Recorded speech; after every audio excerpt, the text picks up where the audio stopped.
Акуко, здравейте, приятели! На Big Five. Не, мои. Това е BMW X6 2009 година с 3.5 мотор, X-Drive, което на мен лично адски много ми харесва, защото е по-добре. Не е X-Drive. Разполага с 285 конски сили. Естествено е с дизелов.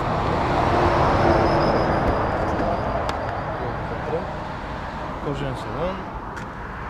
Седалките много се разполагат както е кеф. На мен лично ми е страшно удобна тази кола. Има страшно много екстри.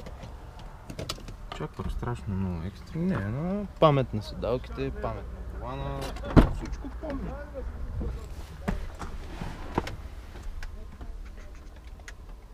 Малко пропаднах тук с тази седалка. Та мисълта ми е следната. Готиното при този автомобил, тази екстра има при много автомобили, но мен лично страшно много ме радва, когато разполагаме с камера за задно виждане. И тук нашите приятели от BMW са ни монтирали една такава.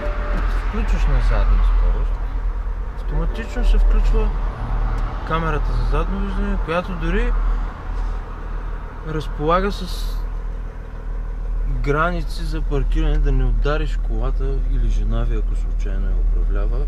Това много ще я помогне, особено ако е блондинка. Нищо против блондинките няма, естествено.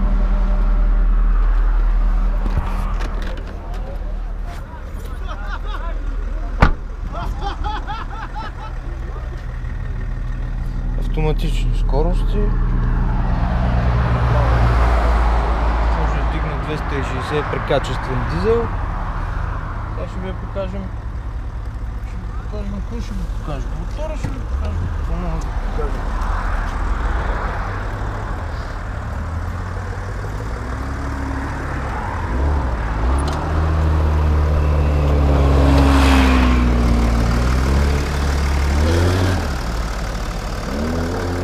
Това е това мотора на X6.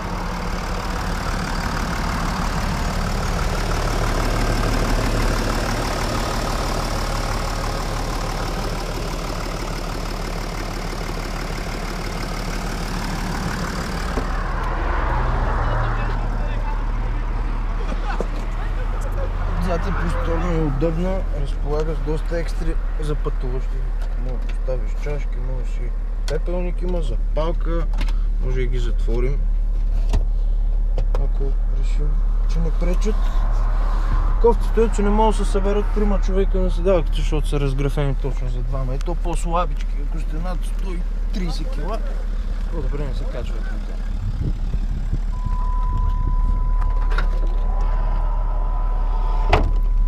На тази кола, че багажника е, що горе голям. И седалките падат, като предпоставка да съберем още багаж за сметка на пътниците.